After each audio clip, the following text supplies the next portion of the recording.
네, 가계부채가 1,534조 원을 넘었습니다. 대출 규제로 빚이 늘어나는 속도가 좀 줄어든 것은 다행스러운 대목인데 불안한 요소도 적지가 않습니다. 이 내용 취재 기자와 좀 더 자세히 짚어보겠습니다. 장가희 기자 나와 있습니다. 자, 장 기자, 이 가계빚 증가 속도가 좀 줄어든 거는 다행스러운 대목인데 사실 이렇게 좀 둔화되는 모습이 좀 어떻게 나오고 있습니까? 네, 아무래도 당국의 대출 규제가 효과를 좀 발휘했다 이렇게 볼 수 있을 것 같습니다. 예. 가계부채는 지난해 4분기 기준 전년 동기와 비교할 때 5.8% 늘어났습니다. 이 증가율은 5년 만에 최저치입니다. 하지만 아직까지 안심하기는 이릅니다. 네, 어떤 점에서 불안 요인이 있는 거죠? 네, 아무래도 벌어들이는 돈보다 빚이 늘어나는 속도가 더 빠르다는 점이 걱정인데요. 이 한국은행은 지난해 가계가 사용할 수 있는 소득이 얼마나 늘었는지를 집계 중인데 4%대를 보일 것으로 전망했습니다. 다시 말하면 이 빚이 늘어나는 속도가 소득이 느는 속도보다 훨씬 빠르다는 건데요.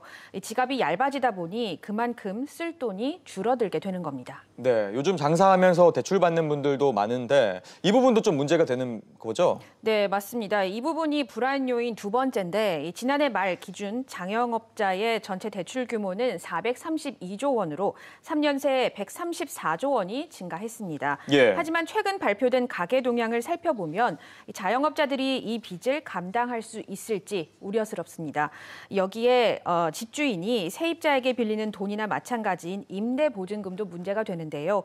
최근 지방에서는 집값이 하락하면서 깡통 전세, 또 전세값 하락으로 역전세 현상이 불거지면서 전세보증금 부실 우려가 나오고 있습니다. 네. 네, 이 같은 빚을 또 따져보면 실제 우리나라 가계빚이 1,500조 원이 아니라 2,600조 원 정도 되지 않느냐 이렇게 보는 시각도 적지 않습니다. 네, 그런데 KDI가 좀 재미있는 분석을 내놨는데 정부 부양책이다 이런 얘기도 나오던데 어떻습니까?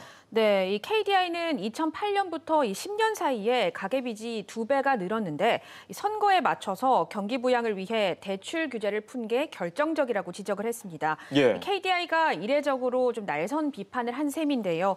내년 총선을 앞두고 여당에 대한 경고성 메시지가 아니냐 이런 분석도 나오고 있습니다. 네, 다음 주에 금리를 결정하는 금통위가 열리지 않습니까? 전망은 어떻습니까? 네, 이 현재 내수 침체의 경기 둔화 국면에 접어든 상황에서 이 금리를 인상하는 것은 좀 무리라는 지적이 나오고 있습니다.